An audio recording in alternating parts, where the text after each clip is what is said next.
Baik, Assalamualaikum warahmatullahi wabarakatuh. Perkenalkan, nama saya Sarah Khairunisa dari PMR Unit MTS Tanjung. Pada kesempatan kali ini, saya akan bercerita sebuah kisah orang yang paling kita cintai, orang yang paling kita sayangi, dan tentunya orang yang paling kita rindukan agar terus bersama-sama dengan beliau hingga di surga nanti. Pada kali ini, saya akan bercerita tentang kelahiran sampai turunnya wahyu kepada Nabi kita, Nabi Muhammad SAW.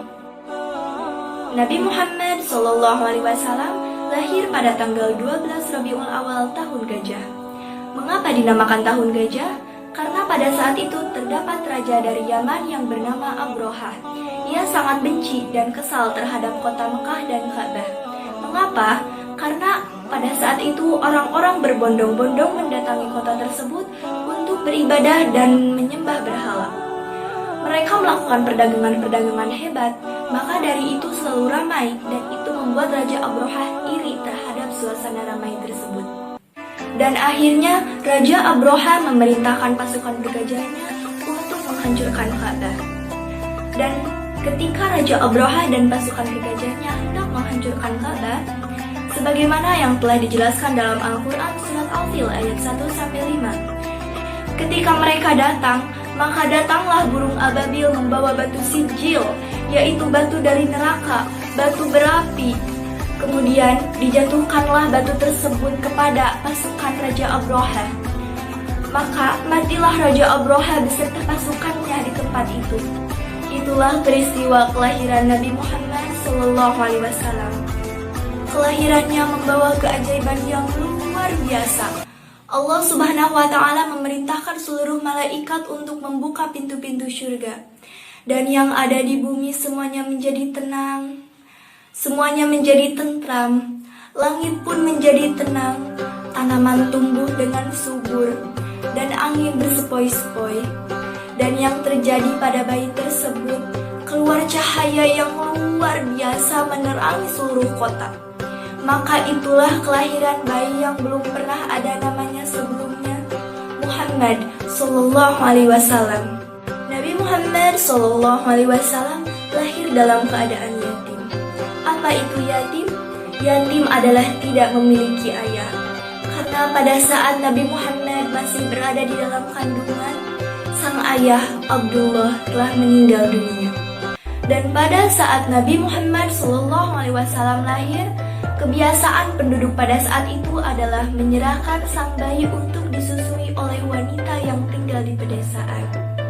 Maka Nabi Muhammad SAW disusui oleh Su'aibah. Akan tetapi hanya beberapa hari saja. Namun Nabi Muhammad kemudian disusui oleh Halimatus Sa'diyah. Dan ketika Nabi Muhammad disusui oleh Halimatus Sa'diyah dan dibawa ke desa tersebut, maka terjadi kejadian yang luar biasa. Tanaman-tanaman pada desa tersebut tumbuh subur. Binatang ternak berkembang biak dengan sangat banyak.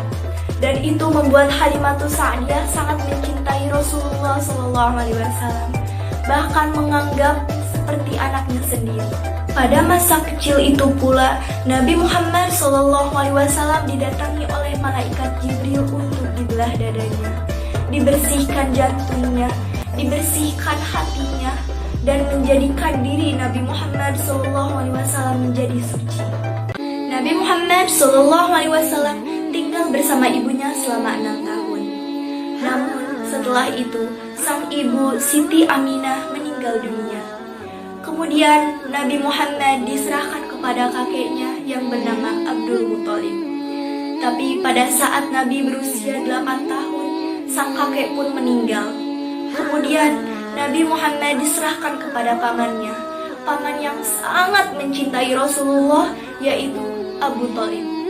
Di bawah asuhan pamannya, Nabi Muhammad sejak kecil mulai menggembala, mulai belajar bagaimana caranya berdagang.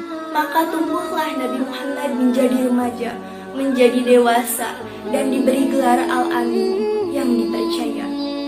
Karena seluruh kata-katanya penuh dengan hikmah dan kejujuran. Hingga pada usia Nabi ke-25 tahun, Nabi pun berdagang ke negeri Syam, ditemani dengan teman seperjalanannya yang bernama Maisarah. Nabi berdagang membawa barang dagangannya. Wanita yang mulia, wanita yang suci, siapakah dia? Dia adalah Khadijah binti Khuwailid. Ternyata hasil dari perdagangannya, Nabi mempunyai untung berkali-kali lipat, sehingga membuat temannya Maisarah memberitahukan hal tersebut kepada Khadijah. Dan Khadijah pun sangat terpesona kepada Nabi Muhammad.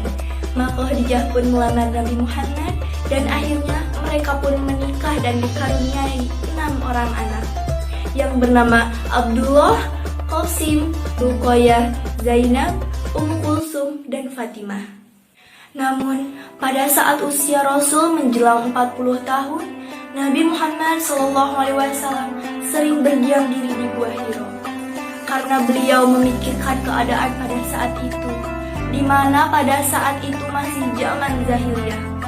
Zaman yang penuh kebodohan, zaman yang penuh kemusyrikan, zaman yang penuh kekejian. Mereka bermain judi, meminum minuman keras, kemudian mereka menyembah berhala yang ada di kota Mekah. Bahkan mereka sering mencuri. Maka dari itu, membuat Rasulullah sering berdiam diri di Gua Hiro. Dan pada saat itulah, pada usia Nabi 40 tahun, maka turunlah wahyu yang pertama yang dibawakan oleh malaikat Jibril, yaitu Quran Surat Al-Alaq 1-5. Semoga kisah tentang Rasulullah ini menjadi pembelajaran untuk kita semua untuk menjadi hamba Allah yang mulia di dunia maupun di akhirat. Wassalamualaikum warahmatullahi wabarakatuh.